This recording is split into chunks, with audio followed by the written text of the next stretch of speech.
bem-vindos ao IBIOcast. Eu sou a Brisa, estudante de bacharelado em Ciências Ambientais pela Unirio e bolsista para a DIG. E nessa nova temporada eu vou apresentar o podcast e, junto aos convidados, vamos conversar sobre temas relacionados ao meio ambiente. E para dar o start aos trabalhos, hoje, no Dia da Conservação do Solo, recebemos Fábio Veríssimo Correia, especialista nesse recurso natural tão importante para a conservação do meio ambiente. Bem-vindo, Fábio, e é uma honra ter você aqui com a gente. Olá, pessoal, né? Bom dia, boa tarde, boa noite, depende da hora que o pessoal vai assistir ou ouvir esse podcast, mas é um prazer poder participar desse projeto aqui do IBIO. Obrigado aí à direção e a todos os envolvidos nesse trabalho. Que bom que você está aqui e topou estar aqui com a gente hoje. Para a gente começar, Fábio, conta para a gente como foi sua jornada até surgir o seu interesse em trabalhar com o solo. Eu queria até começar dizendo para todos aqueles que estarão ouvindo que eu nunca pensei em trabalhar com solos. As coisas foram acontecendo. Mas então vou dar um fio condutor da minha carreira, da minha formação. Tá? Então acho que eu tive sorte em meio a tantos jovens que têm dificuldade em descobrir, né, o seu caminho, né, de trabalho, a sua carreira. Então, desde pequeno, meu pai e minha mãe eles sacaram isso, mesmo morando no subúrbio do Rio de Janeiro, eles identificaram, e no meu tempo, os estudantes que faziam escola técnica, ou para o Cefet, antigo Cefet, ou a Escola Federal de Química, né, para fazer eletrotécnica, eletrônica, e eu saí totalmente da curva, morando no subúrbio, sem nenhum contato com sítio, com fazenda, não tem nada disso da minha família, e fui fazer a prova para o CETUR, que é o Colégio Técnico da Universidade Rural, e eu cursei o curso técnico em agropecuária durante 3 anos. Tá? Então, eu fiz o meu 2º grau já na Rural, já tendo o meu primeiro contato, minhas primeiras experiências. Quando foi para fazer o vestibular, eu não sou do tempo do Enem, né? Não tinha Enem nem SISU, era vestibular para cada instituição, e meu pai tinha até pouco dinheiro, e porque você pagava a inscrição para cada universidade que você precisava fazer. Meu pai falou, você só pode fazer para 2 lugares. Eu escolhi a UERJ, na qual eu prestei o vestibular para Geografia, e prestei para Rural, que era o curso de Engenharia Agronômica. Passei para Rural, então continuei na Rural, né, mas ainda não tinha um foco daquilo que é trabalhar. No ano de 2002, isso mostra um pouco a minha idade, 2002 não, no ano de 92, nós tivemos aqui no Rio de Janeiro, todos lembram, a conferência, a ECO 92. Sim. Nesse momento, eu como estudante de agronomia, eu tinha um ônibus que trazia os alunos da Rural até o aterro do Flamengo, onde estava acontecendo o evento, e participando do encontro, eu falei assim, eu quero trabalhar com meio ambiente. Foi isso que aconteceu, né, em primeira instância. Bem, fazendo meu curso de agronomia, fiz vários estágios em várias áreas, mas procurava uma área, ainda não tinha tanta oferta para a área de meio ambiente.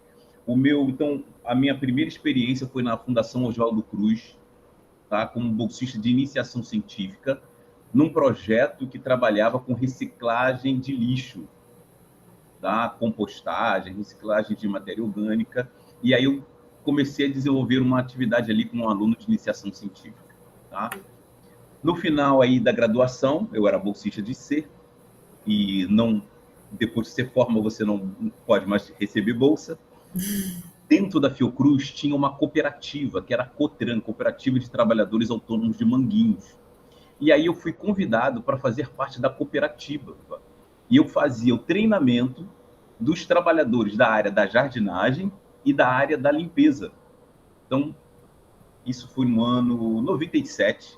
Ao mesmo tempo que eu estava trabalhando na cooperativa, né, fazendo treinamento, eu fiz um curso de especialização na UFRJ, uma especialização em poluição ambiental. Esse curso nem existe mais.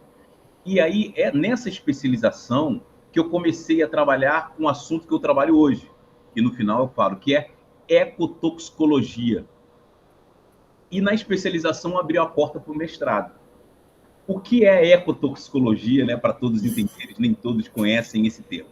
A ecotoxicologia estuda a dinâmica, o transporte de poluentes nos compartimentos ambientais e os efeitos desses diversos poluentes sobre os organismos vivos. Tá? Então, isso é ecotoxicologia. Então, eu comecei a trabalhar com dinâmica de agrotóxico no solo. E nesse projeto, que a gente estudava a dinâmica de agrotóxico no solo, surgiu a necessidade que eu preciso aprender mais de solo. Para aprender mais, vou falar de alguns termos aqui, que não convém, né, aula aqui, mas eu precisava saber mais de adsorção, como é que era a lixiviação, como é que era a dinâmica de um agrotóxico no solo. E aí eu prestei a prova para o mestrado. Eu fiz mestrado na Universidade Federal de Lavras, que fica no sul de Minas, e aí eu fiz o mestrado em Química do Solo, para poder entender essa dinâmica. Trabalhando com dinâmica de pesticidas, a gente começou a fazer uma avaliação dos diferentes sistemas de cultivo. Nós temos sistemas convencionais e nós temos sistemas mais modernos, sistemas de conservação do solo.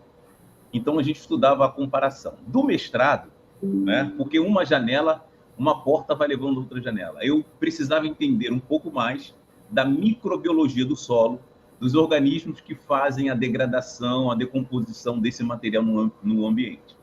Terminando o mestrado, eu participei da seleção de doutorado para o UFRJ, voltei para o UFRJ e fiz o doutorado em microbiologia, tá? Entendendo essa dinâmica de degradação. Então, aí foi a minha primeira experiência. Então, estudar solo surgiu como uma necessidade, né, do desenvolvimento dos estudos que eu estava fazendo dentro da ecotoxicologia.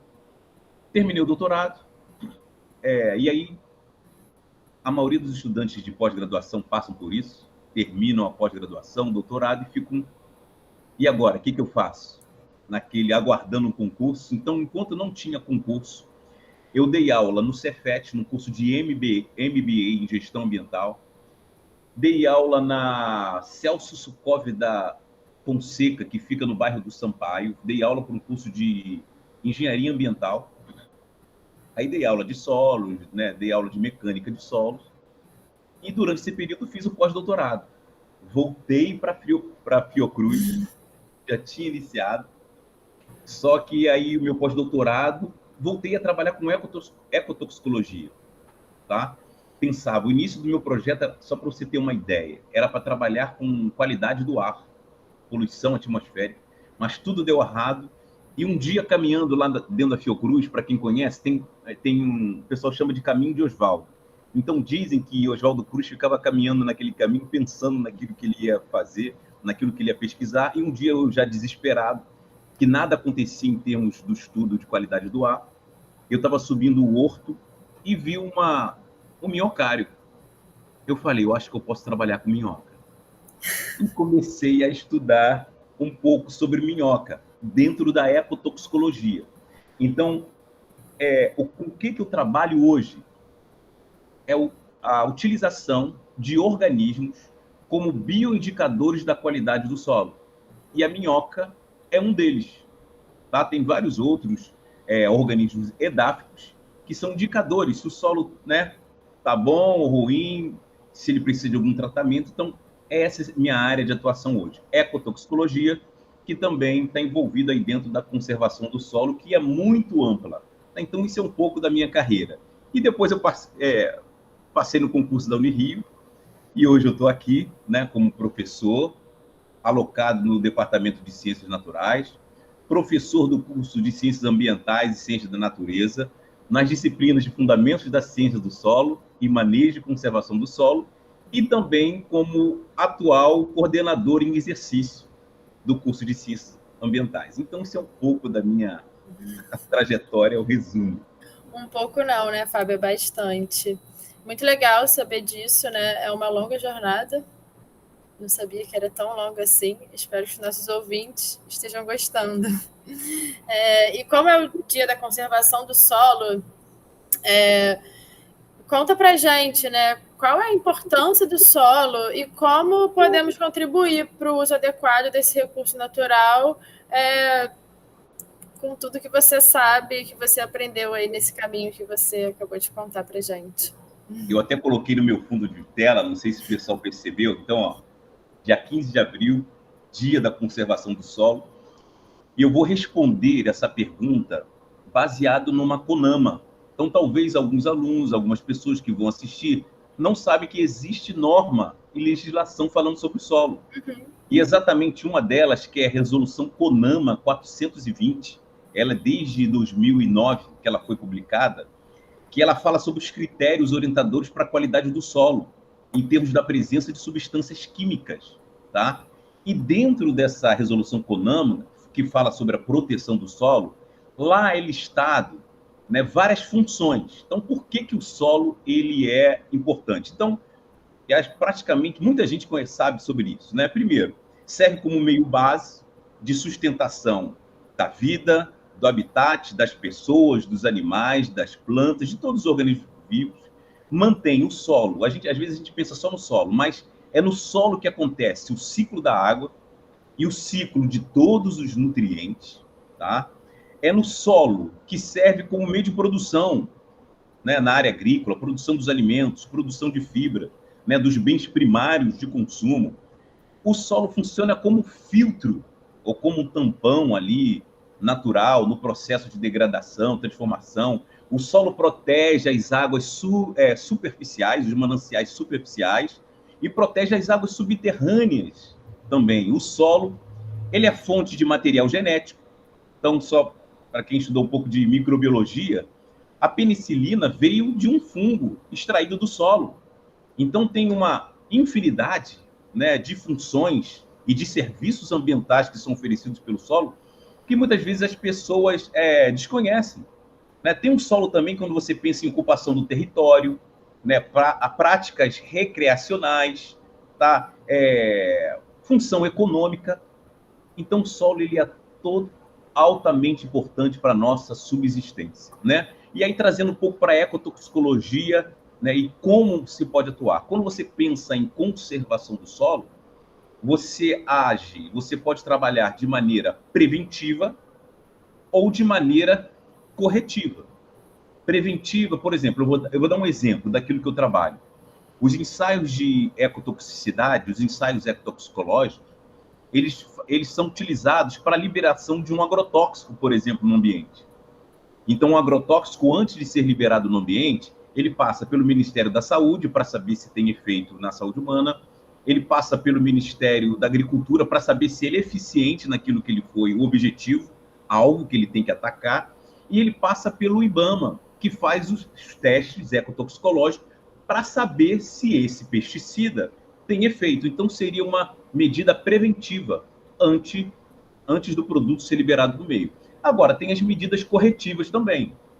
Então, por exemplo, nós temos um projeto em Brumadinho, tá? Que teve um acidente ali, um derramamento. Então, tem vários laboratórios participando de projetos, né, da remediação, da descontaminação dessa área. Então, resumidamente, essas são as funções do solo e a gente pode trabalhar de maneira preventiva ou de maneira corretiva nesse bem tão importante para cada um de nós. Muita coisa, né, que o solo interfere, né, na microbiologia e no meio ambiente, né? É bom você estar aqui explicando para a gente, porque acredito que isso passe despercebido por muitas pessoas. Isso. E muito legal você estar explicando isso para a gente. E no meio de tudo isso, quais são os maiores desafios, né, enfrentados na área da conservação do solo? Hoje, e até essa informação que eu estou trazendo para você, é uma informação que vem do Planejamento Nacional das Nações Unidas. Então, hoje, quando você trata de solo, conservação do solo, tem duas demandas essenciais, que eu vou chamar de dois pilares. Duas demandas. A primeira demanda se trata das necessidades humanas, né? Nós temos necessidades que vêm do solo. O segundo pilar é a conservação do próprio ecossistema. E esses dois pilares, tanto as necessidades humanas quanto a conservação do ecossistema, eles precisam andar juntos. Quando eu falo também das necessidades humanas, o que isso envolve? Tá? Envolve, se a gente tivesse em aula, eu ia colocar um slide aqui, né? Mas o que isso envolve quando se trata da necessidade humana? São três vertentes, né? Uma segurança alimentar, Segundo, a qualidade da água, como eu falei anteriormente. E terceiro, a urbanização. Quando fala de segurança alimentar, a gente tem que pensar na produção de fibras, na produção agrícola, na alimentação do gado e na qualidade desse alimento que é produzido. A segunda vertente, quando fala da qualidade da água, como eu falei, o solo é esse elemento filtrante da água que chega nos mananciais superficiais e subsuperficiais. Então, a manutenção do solo é importante para a purificação e manutenção da recarga de um aquífero, não só do ponto de vista qualitativo, da qualidade dessa água subterrânea, mas também do ponto de vista da quantidade de água que passa pelo ciclo hidrológico. E a terceira vertente é a urbanização, que é o quê? Como é feita a urbanização? Por exemplo, a gente vive no Rio de Janeiro, que a gente tem uma urbanização desordenada. Isso também é conservação do solo, né? Os modos de habitação, os locais de recreação. Como é feito isso também, nós temos trabalhos e projetos nisso, que seria a disposição dos resíduos sólidos, né? A infraestrutura das cidades. Então, isso seria o primeiro pilar. A primeira demanda, a primeira dificuldade, o quê? Atender essas necessidades humanas de sobrevivência da humanidade. E o segundo pilar, como eu falei, trata da conservação do próprio ambiente. E aí a conservação do ecossistema também se subdivide em 3 vertentes. Primeiro, conservação da biodiversidade, o controle da desertificação, tá? Que é bem forte aqui no Brasil, e também a mitigação de mudanças climáticas. Olha só como a conservação do solo envolve isso. Então, olha só, a primeira vertente, que trata da biodiversidade, fala da reserva do material genético. Eu dei o exemplo da penicilina, mas tem vários outros materiais genéticos presentes no solo. Existe muito mais de biodiversidade em 1 grama do solo, comparando a 1 ml de água. O solo é um ambiente de adaptação de espécies específicas que dependem daquele ambiente do solo e da conservação da natureza. Na segunda vertente, que fala do controle da desertificação, nós temos esse problema aqui no Brasil, que seria a restauração de ecossistemas, tá? Ou a melhoria da qualidade do solo. Nós temos esse problema muito em regiões semiáridas. Como acontece a desertificação? Um exemplo. O pessoal utiliza a água imprópria para irrigação. A água com teor salino elevado. Isso acaba prejudicando ali o solo e toda a biodiversidade presente. A terceira vertente é o que a gente tem falado muito hoje, que é a mitigação das mudanças climáticas. O solo é um ambiente, se o solo tem matéria orgânica, ele faz o quê? A redução, ele faz a captura do nitrogênio atmosférico, nitrogênio que pode ser utilizado na nutrição vegetal. Ele faz o sequestro do carbono. Em vez do carbono tá por aí acidificando todo o meio, acidificando o oceano, ele pode ser sequestrado pelo solo. Então, essas são as principais demandas, né? E hoje, linhas de pesquisa, se tratando o quê? De suprir as necessidades humanas, mas também conservar todo esse ecossistema. Muito bom. Bem, e aqui para a gente quase encerrar, eu vou te fazer a nossa última pergunta, né?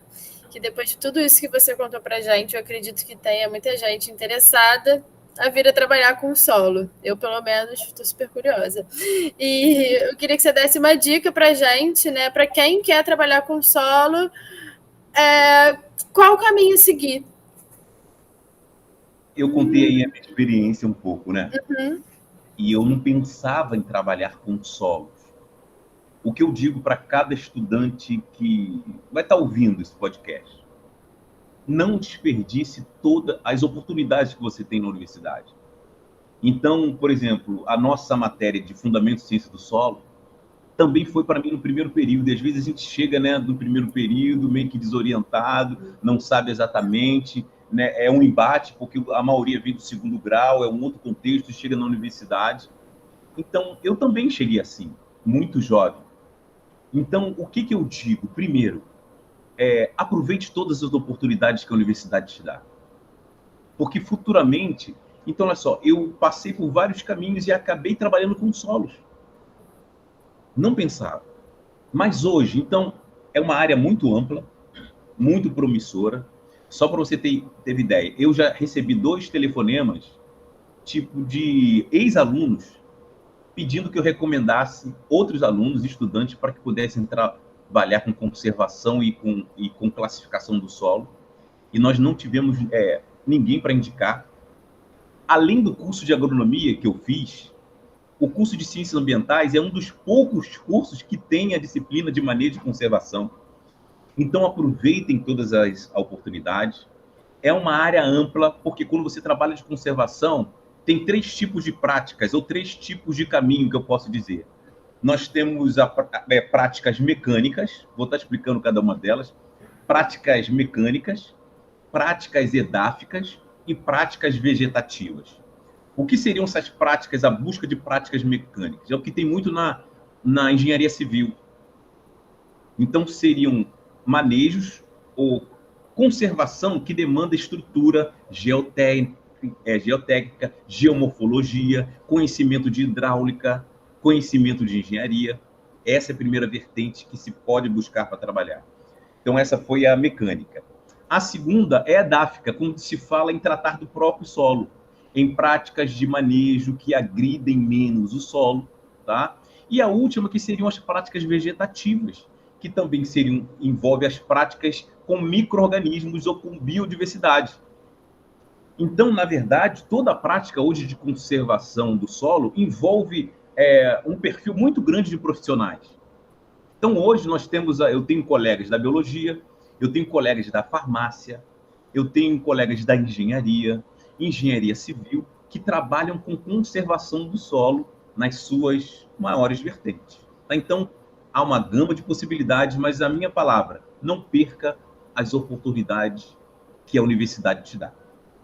Muito bom. Então, de fato, a universidade ela dá muitas oportunidades, né? São muitas pessoas aqui trabalhando com diversos assuntos e um assunto, né, está interligado a outro e saber construir, ter a oportunidade, né, de construir isso aqui dentro com cada um dos professores é, de fato, muito importante. Bem, eu queria agradecer você por estar aqui com a gente. Pô, acabou tão rápido. Pois é, rápido. Agora, essa temporada, a gente está querendo mudar um pouco esse formato, né, e fazer umas entrevistas mais rápidas e mais dinâmicas, porém, com muito conteúdo, porque foi rápido, mas você passou muita coisa para a gente, muitas informações importantes, muitas dicas, e espero, né, que os nossos ouvintes gostem. Eu gostei muito de estar aqui com você, agradeço a sua disponibilidade e estamos aqui para a próxima. Legal. Brisa, posso falar só mais uma coisinha? Com certeza. Aquele cidadão comum, né? Quando a gente no dia 15 de abril, a gente aí, lembrando do Dia da Conservação do Solo, para aquele cidadão comum, né? Você não precisa saber dessa profundidade técnica ou científica. Mas eu queria dar, assim, um conselho, né? Uma orientação para aquele cidadão comum, quando pensar em conservação do solo. O simples fato de você não asfaltar ou não cimentar, porque hoje eu vejo muitas pessoas que têm um quintal e por conta de não ter muito trabalho, né? Dá muito trabalho, essas folhas que caem aqui, eu tenho que varrer todo dia.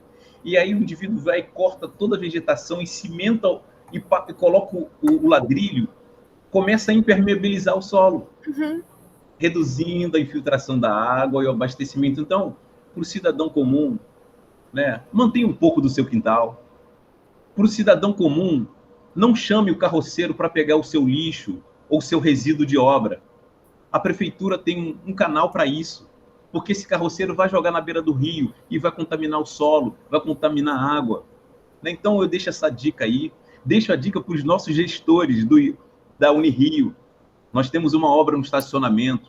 Por que, em vez de asfaltar tudo ou cimentar tudo, por que não faz uma construção com blocos de pedra que facilite a passagem da água e abasteça o lençol freático? Muito bom. Eu queria deixar essa última palavra aí, pensando aí no dia 15, Dia da Conservação do Solo, e eu agradeço aí por essa oportunidade de compartilhar isso aí. com você. Muito boa essa sua fala, né, final, porque acho que a gente, para ver a mudança, tem que começar a implantar a mudança, né? E se a gente tem essa obra aqui, de verdade, né, num estacionamento, por que não fazer ela de uma maneira mais sustentável e positiva, né, para o planeta e ambiente que a gente está vivendo, né, e compartilhando. Então, acho que essa é uma dica para a gente passar aqui para o nosso reitor, para a pró-reitoria, e vou passar para frente, porque além de estar apresentando aqui, eu também estou envolvida com a Câmara de Assuntos Estudantis, então vou passar para frente aí essa ideia. Tá bom, Fábio, e obrigada. Até a próxima. Para quem não sabe, o Fábio é meu professor, então eu estou encerrando aqui com ele, mas amanhã eu estou com ele de novo.